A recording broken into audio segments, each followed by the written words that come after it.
Lemonada.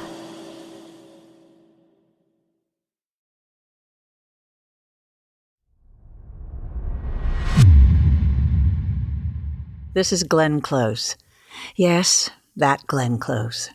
Is there another one? I don't know. I've never heard of another one, but yeah, it's me. The Golgoroth Alliance is proud to present Hildy the Barback and the Lake of Fire. This presentation is brought to you by Theater of the Mind.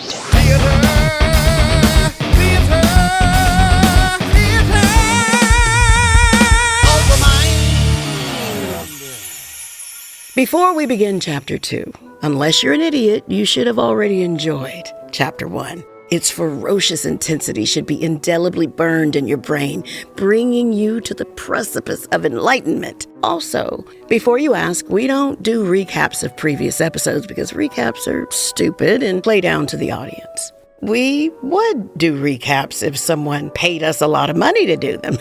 Because Mama loves gold, treasure. But we're not doing a recap today. My name is Hildy. I am a barback at a medieval pub with peasants galore and piss on the floor. But I long for something more. We are in peril from the evil one whose soul desires to turn my shire into a lake of fire. The menfolk say they'll protect me, but they would fuck up a cup of coffee. It's got to be me. I must set us all free. It's my destiny. My name is Hildy, and unfortunately there's a lake of fire. My name is Hildy the Barback. Chapter 2, the second part of the beginning. Fennick, who is shockingly still alive, has just stumbled back into the shady cockerel, stunning Hildy, the wounded Gerd, and the rest of our heroes who thought he'd been incinerated by an Ur-dragon. Hildy, still holding the scabbard, gives her older brother a fierce hug. How? Fennick, how are you alive? Oh, no. You always make weird mouth noises when you're gonna lie, Fennick. Mommy. When you say, oh, mommy, you are definitely lying. You sound so dumb right now. So dumb. Release the truth from your infernal gob, man. Fine. If you all recall, I'd had several ales before we decided to ride out. I don't like where this is going, Fennick. Well, my bladder isn't the strongest thing in the whole world. Bladders are supposed to be supple, pliable. Mine is very rigid, okay? Before we all crested the hill, I decided to dash off beside a tree to do my business, and as nature flowed through me, the dragon attacked. But why didn't you come back after you heard the dragon's roar? I mean, you could have helped us fight the moralists, Fennick. Well, I kinda urinated, it would seem, on a dryad. For newcomers, a dryad is a nymph, usually around the size of 3 adult corgis, stacked nose to tail, who inhabit a tree. That was always my blessed mother's #1 rule of thumb. Never piss on a dryad. Well, who would? Obviously. Stupid. Disgusting. How was I supposed to know there was a wood nymph living in that particular tree? They're hard to see and it's night. They look just like part of the tree.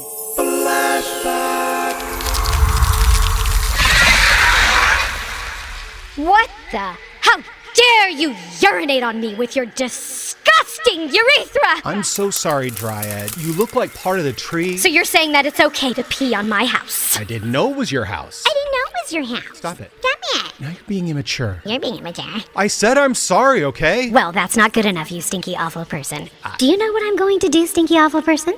Say what?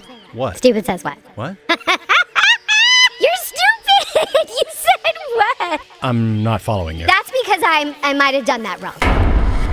Hearken to me, and hearken hard. I'm going to wander the forest, and I'm going to gather my clan, and we're gonna fuck you up. It's gonna be gratuitous, obscene, violent. Stop it. An on, asshole! Back to present. So the Dryad uttered those horrible words towards me and stormed off into the forest, and I, of course, was understandably frazzled. Okay. Anyway, I still needed to relieve myself, and due to my distraction, I managed to get myself stuck in my very sharp armor. Wait a minute. So you're telling us you couldn't come join the battle because you angered a tree deity and then you got your deck stuck in your armor? Is that the takeaway? When you say it like that, it sounds really bad. We may want to switch back to the threaded hand. Hildy holds one of the 5 pieces of the Dread Aegis, and Ur-Grall the Horned One will come for it again. I remembered where I had heard the tales of the Dread Aegis before. My grandmother would read them to me, stories of awful power. I think that scabbard you're holding, Hildy, is one of the keys to its... Of course it is. Hildy's holding the scabbard of fate, the 5th and final piece of the Dread Aegis. What? How in Balthazar's bathtub would you know that, Fennick? Oh, Dad told me before he died. He said, "Never tell Hildy that the scabbard of fate hangs in our tavern. This is knowledge for the man folk, not for the delicate, simple women in our family who are more fit to hold their boobies than a secret." Throw punch! I didn't say it. Dad said it. Yeah, well, Dad's dead and I needed to punch some stupid guy and that's you. All right, what do we do now?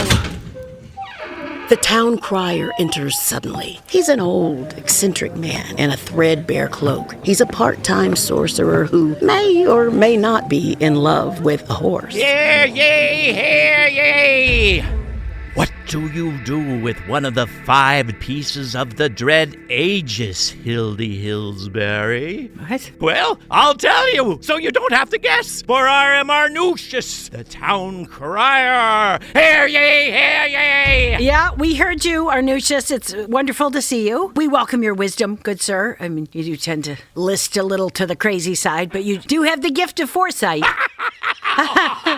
Okay. I do, and I am. You must be told, and told by me, Arnusius the town crier, Okay. that the evil Dread Aegis is a collection of weapons, which when wielded together give the wielder nearly limitless power. Yeah, we know that, Arnusius. Well, did you know that Ur-Grall the Horned One, descendant of Gathlamor the Evil himself, now knows where the 5 pieces of the Dread Aegis are? But he must never get them, for if he wields all 5 weapons at the same time, he will have limitless power. Ur-Grall? Oh no, I thought he was in the lands far away, my very weird friend. No, keep up! He has returned to Golgarath, and Ur-Grall's wrath at his minions' failure to acquire the scabbard will be mighty and horrible and unthinkable and heinous. He's right. Evil is growing. I can feel it myself. The choice is yours, Hildy Hillsbury, for you, and you alone, must lead this quest which holds the fate of all of Golgoroth in the balance. I can't simply just leave my life to lead a quest. We can just put the scabbard back on the wall and pretend none of this ever happened, right? I do not think that will work, Hildy. Silence! You know what you must do, Hildy of Hillsbury, and I'm tired of telling you about it. You must lead them. Your journey begins by taking the scabbard of fate to the kingdom of Thymdall and the elves. With that, the town crier raises his arms, and poof, he is gone in a puff of purple smoke. You heard him, Hildy. You must do this. I don't know if I can. Would you prefer Fennick does it? Well, you make a good point. But I'm a barback. I never wanted all that much out of life. Just to run my family bar, maybe have a few ales with my friends. Hildy, it's me, Gerd. Yeah, I know it's you, Gerd. Okay. You must accept this quest, first best friend. I will follow you and offer my life to your service. And I will bring my... Now you're going to say Warhammer, right? Warhammer! Yeah, that's okay. You did great. I shall go with you too, Hildy. You've got a good head on your shoulders, but if you ever need advice, I'll be there for you. And I'll also bring lots and lots of daggers. Oh, that's okay. I think that's probably for the best. Well, they come in handy. And of course, I'll also come along to help as I can. I'll bring my most deathly potions, except for the ones that could very possibly kill my friends. Thank you, all. Seems against all odds we must begin our quest. Come on then, pack up. We're off to see the elves. Yeah, Yeah. Hey, we walking or riding? Because it is a long walk, is my understanding. Well, it doesn't matter, Fennick, because you're not coming. Yeah, I am. No, you're not. I have heard there is a barge. It's like a 2-minute walk, and then we can just I'm barge not going to have there. this Why not just take a conversation with you. barge? Take a barge wherever you want, but it's not going to compete with us. Everybody? I need a horse. I have kind of a gouty foot. This show is sponsored by BetterHelp. All right, this month I'm all about showing a little gratitude, not just to the people in our lives who keep us sane, shout out to my family, both on this show and in real life, but also to ourselves. It's easy to forget to cut ourselves some slack, right? We're all running around like crazy trying to keep it together, but taking care of our own mental health is one way to hit pause and say, hey, you're doing all right. And that's where BetterHelp comes in. Therapy can be a way to slow down, breathe, and actually listen to what you need. I get it. Reaching out for help can feel like a big leap, but let me tell you, no one has their act together all the time. And having somebody in your corner who's not your mom or your partner or your best friend, they're all great, but sometimes a professional can really help you make sense of things. BetterHelp makes it super easy to get started. You fill out a quick questionnaire, get matched with a licensed therapist who's right for you, and you're on your way. Let the gratitude flow with BetterHelp. Visit betterhelp.com/Hildy today to get 10% off your first month. That's BetterHelp, HELP.com/Hildy. I have to say, making a show like Hildy the Barback and the Lake of Fire is a lot of fun. I mean, I get to work with my husband, my friends, even my 2 girls, and we're all trying to make each other laugh, which is the best. I mean, that's not a bad day at the office. But it's also a lot of work. And at the end of a day, when I want to unwind a little bit, I like another kind of fun, mobile games, and in particular, lovetoplay.com. Lovetoplay.com is like having the biggest casino in the world strangely fit right into your phone. There's a huge selection of games, and the best part, you don't have to play alone. You can jump in with other players or challenge your friends. Sometimes a little competition is the best way to relax. And every time you play, there are exclusive bonuses and rewards waiting for you. So tonight, while you're unwinding, take a look at www.lovetoplay.com. Listeners of our show can get your first 50 spins for free using the promo code Hildy. That's love, L-O-V-E, 2, PLAY.com. Find excitement in every day with Love to Play. On the other side of Golgoroth, in the land of Shah-Adu, in a mighty royal chamber, Ur-Grall the Horned One holds counsel with Drith, his cunning royal chamberlain. Enter the royal study of Ur-Grall the Horned One. May his dominion be infinite. A soldier of the Muralithian Guard enters. Even a fool can tell he's frightened, and only a fool wouldn't be. Speak, Marleth, we haven't got all day. Ur-Grall the Horned One is a busy king. Speak, if you dare, to Ur-Grall the Horned One. I come bearing terrible news, my lord. The scabbard was not retrieved, and Morlor the Strong was slain. I see. I find this vexing, Morlith. Yes, I thought you might. I'm expecting to be slain. No one else would come tell you because they were all afraid. The Morlithian soldier closes his eyes and waits for death. Drith. Yes? Have this soldier's entire company slain, with a maximum of pain and devastation. We will allow this particular piece of vermin the gift of life to reward his courage. Oh, that's so kind. Thank you, my lord. Thank you for my life. I wish for you all the things that you wish for in your evil, perfect heart, like many, many babies. If that is something that you'd want, it's hard to know, what you'd want because of your perfect, omnipresent evil. I wish I had not mentioned the babies. That seems like it was a horrible idea. Adult children, possibly. Okie dokie. Oh, magnificent one. Goodbye. Actually, kill him too. Maybe especially him. He gives me the creeps. Doesn't he, though? What was all of that about? Babies. It sounded like he wanted to impregnate you. I was like, where are we going with this? I mean, don't be creepy when you come in here.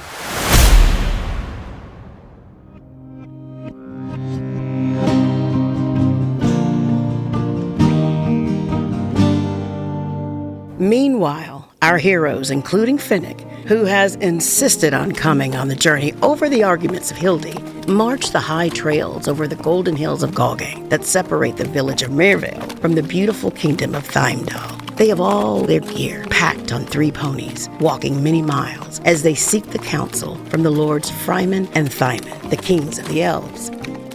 Hildy, how are you going, mate? You seem a bit distracted.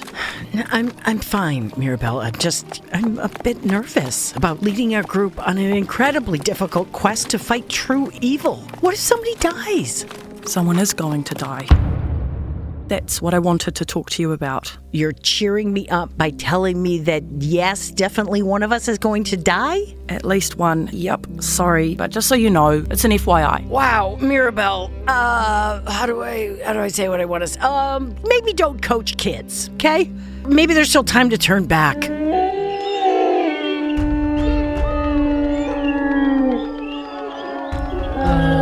What is that incredibly scary sound, best friends? She-wolves. They almost never travel this path. My pony! Someone has stolen my pony!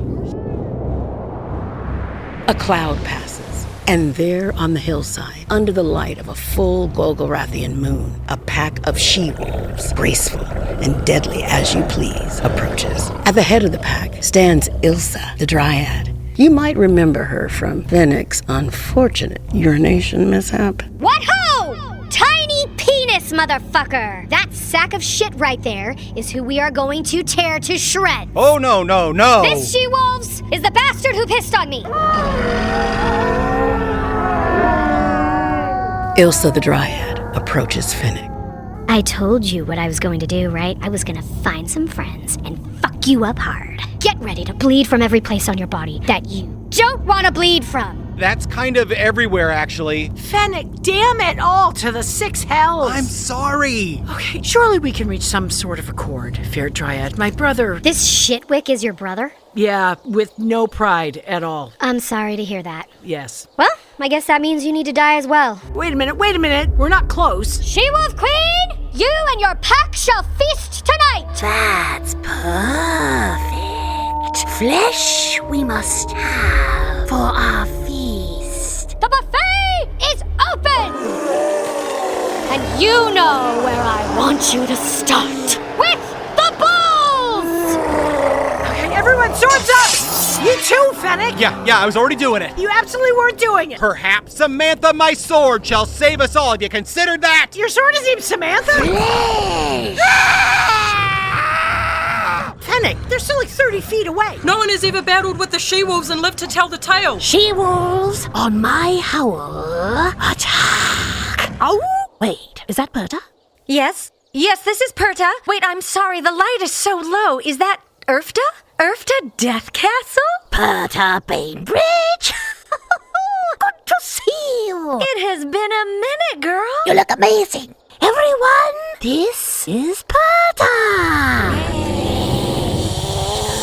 No, not her. She's the one who sold us the good shampoo. Oh. That's right, I remember now. We were at the tavern in Gladue and you were saying how no one cared enough about she-wolves to get you connected with quality hair product. You disembowel a few pregnant women and suddenly everyone thinks you're a jerk. Yes, I agree. Very unfair. Perta, you sold shampoo to a gaggle of she-wolves. Not just any shampoo. Quality shampoo. Sisters, no human blood tonight.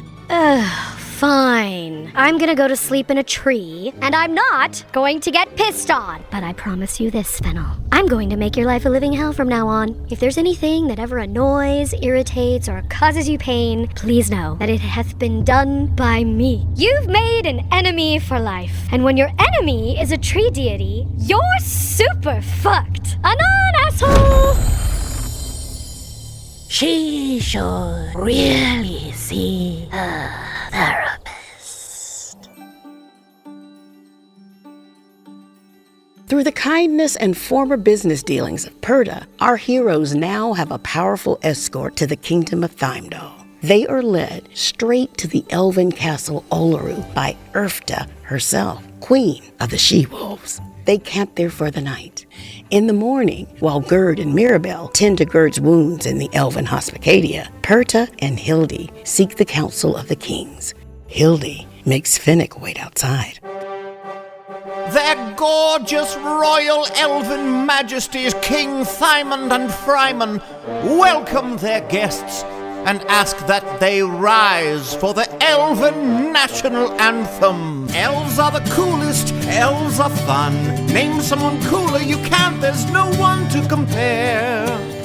With our long wavy hair, we sail mighty rivers on hand-carved boats. We storm across the tundra on wee nanny goats. We're fast, singing songs of days past.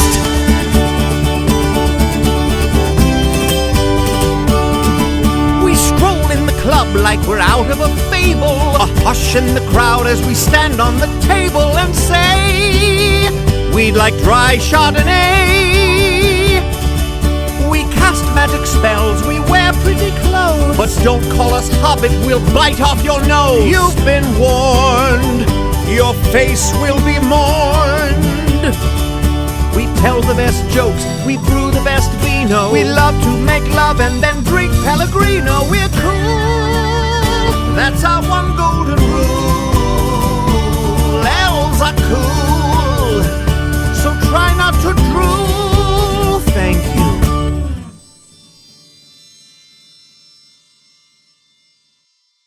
Seriously, why are all whiskey brands named after dudes? There's Jack, Jim, Johnny, Evan, Elmer, Elijah, 2 different Georges.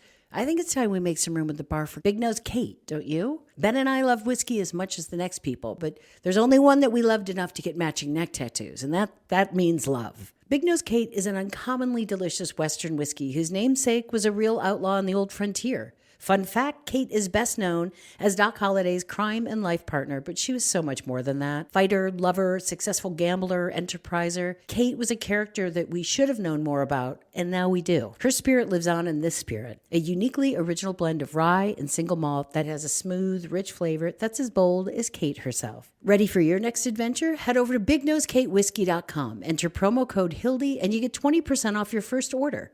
And don't forget to follow Kate on Instagram at Big Nose Kate Whiskey to stay in touch with her wild side. Big Nose Kate Western Whiskey.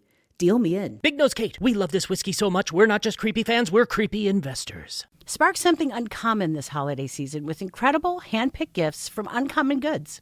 Is there anything better than giving the perfect gift, handing somebody a beautifully wrapped box with something in it that you know they are going to love, but then sometimes they take too long to unwrap it, and you're like, okay, let's go, pick up the pace. And then you all start thinking, if they knew that the gift that they were holding was from Uncommon Goods, they would not be dilly-dallying, but I digress.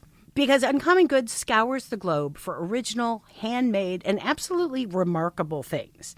There might be a book lover's advent calendar in that box, or an adorable sweater with a picture of their own dog on it. So chop, chop, okay? Rip that paper off that thing already. Best of all, when you shop at Uncommon Goods, you are supporting artists and small independent businesses. And many of their handcrafted products are made in small batches, so they are the perfect gift for the holiday season.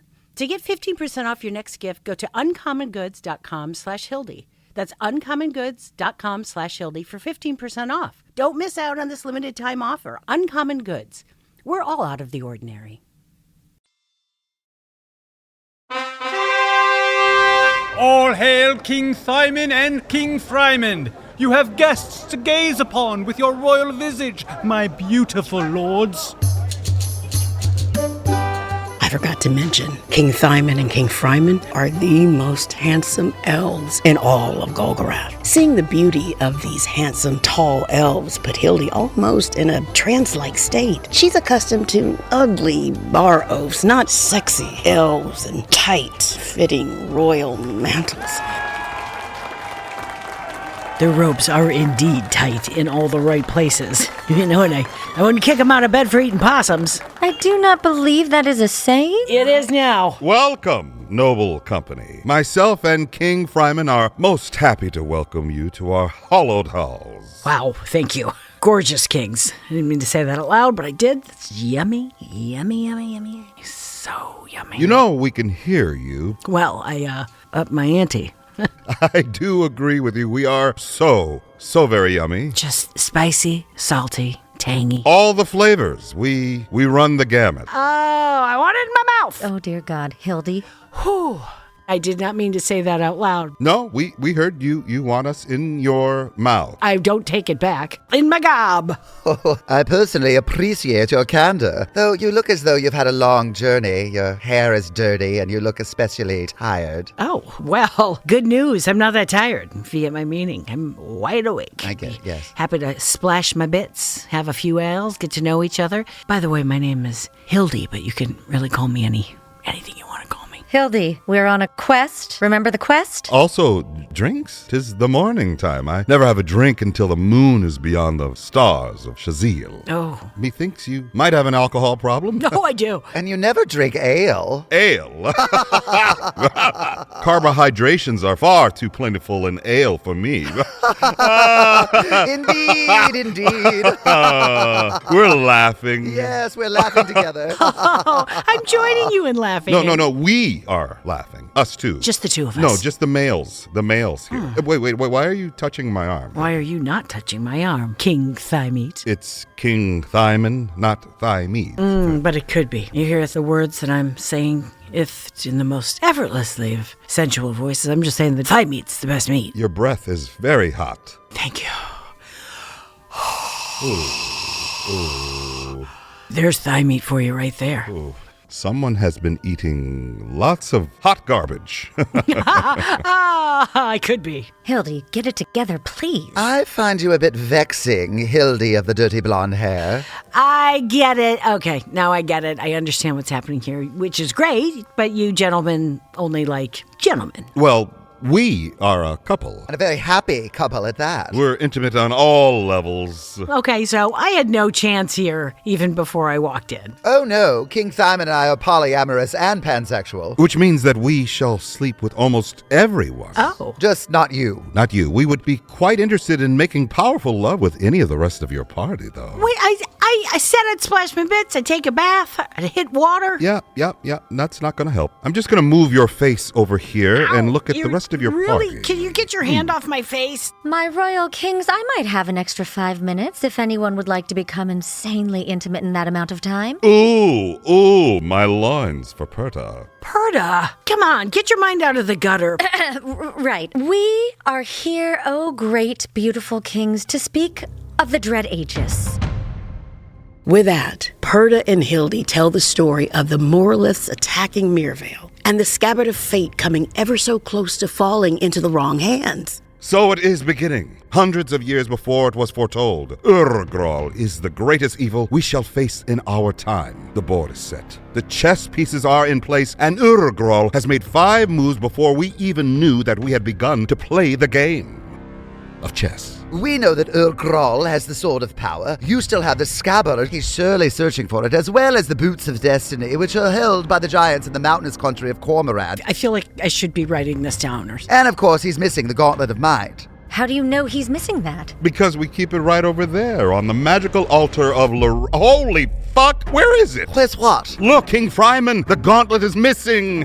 And on the lovely lavender pillow will lay the gauntlet. Now there is an ugly black box with the mark of Ur-Grall left upon it. King Fryman picks up the evil, ugly box. Do not open it, my love. I must. No! Black, noxious smoke plumes from the small evil box, and along with it, the magically transmitted voice of Ur-Grall himself. I got the gauntlet of might, you motherfuckers, you stupid fucking elves. Shut the lid! Forgive me, but Ur-Grall sounds like a complete asshole. Wisely spoken, Hildy of the dirty blonde hair. You know, I'm not honestly loving this new nickname. Ladies and gentlemen, the fate of all Golgoroth depends on what we do next. We are happy to take suggestions, O mighty king. Let me confer with my best friend and lover. Nuts and butts and butts and nuts. Nuts and butts. We believe that we cannot attempt to hide the items of the Dread Aegis. You must find the other pieces as we assemble the Elvish army and reach out to our allies across Golgoroth. Do you not think that you should assemble a team of mighty elves to attempt to acquire the other pieces? A large party will not go undetected, and it is exactly what Ur-Grall will be planning for. He'll be scouring the countryside with Ur-Dragons and Morlith forces. Along with other evil things under his command. Things so dark and evil that their very names cannot be uttered. Holy shit, really? Shit indeed. You've clearly shown your skills simply by retaining the scabbard, especially when somehow Ur-Grall got the gauntlet of might from a highly fortified elvish castle when there were at least 300 elves that were supposed to be watching it. So sorry, Forgive sire. us, Majesty. I'm serious, people. Not good. Honey, calm down. Hildy and friends of Hildy, whose names I have never learned or already forgotten, but they are attractive. You may rest here tonight. Your long journey to find and recover the pieces of the Dread Aegis begins tomorrow. We will lend you the services of Lord Armored God. He's a valiant soldier and has felled many a foe of our kingdom. He looks useful in a fight. Welcome to our company. What shall we call you, friend?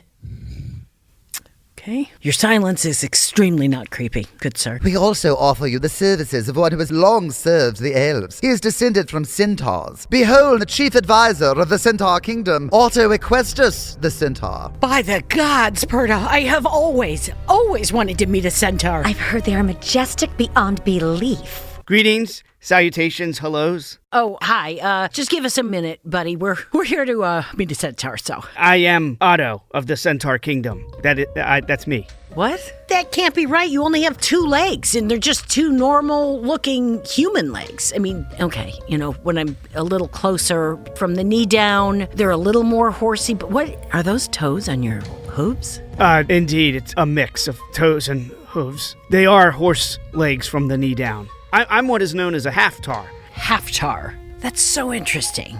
Not a letdown at all, right, Perta? Not even slightly disappointed, Otto. It's such a pleasure. Hildy, rest now. You must recoup your strength. Remember, all of our lives hang on the razor's edge. The razor's edge, which is sharp on the edge of a sharp razor. Hildy, keep this in your heart. Every journey is impossible until the dawn rises again in victory. Also, if you fail before the 7th sunset, we will all die devastating and torturous deaths. Oh, geez, that's not a pep talk. It's got to be me. I must set us all free. It's my destiny. My name is Hildy, and unfortunately there's a lake of fire. My name is Hildy the Barback.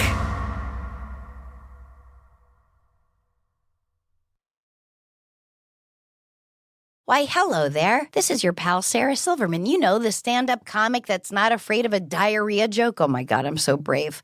I hope you're enjoying this podcast that you're listening to. I am just dropping in here to let you know about another podcast I think you'd like, and it's called the Sarah Silverman Podcast.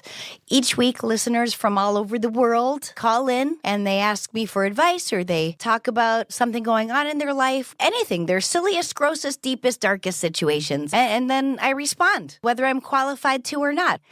Go ahead, search for the Sarah Silverman Podcast wherever you get your podcasts. Bye. Hi, I'm Leisha Haley. And I'm Kate Menig. 20 years ago, we met playing best friends on the set of the TV show, The L Word, which quickly morphed into us being actual best friends for the rest of our lives. Truly, it feels like we're an old married couple, but with fewer cats, although we each have a number of cats in our lives. And we're pretty much inseparable and have more or less zero boundaries. Hence why we named our podcast Pants, because at this point, you can't have one leg without the other. And each week we catch up with each other on the big and small things going on in our lives, which then leads to much oversharing and little left to the imagination, whether it's sex or therapy or money fears. Literally nothing is off the table in terms of discussion topics. Oh, and we also like to talk about that wild ride that was the L Word. You know, the genesis of our friendship. And Pants is out now, wherever you get your podcasts, from Lemonada Media.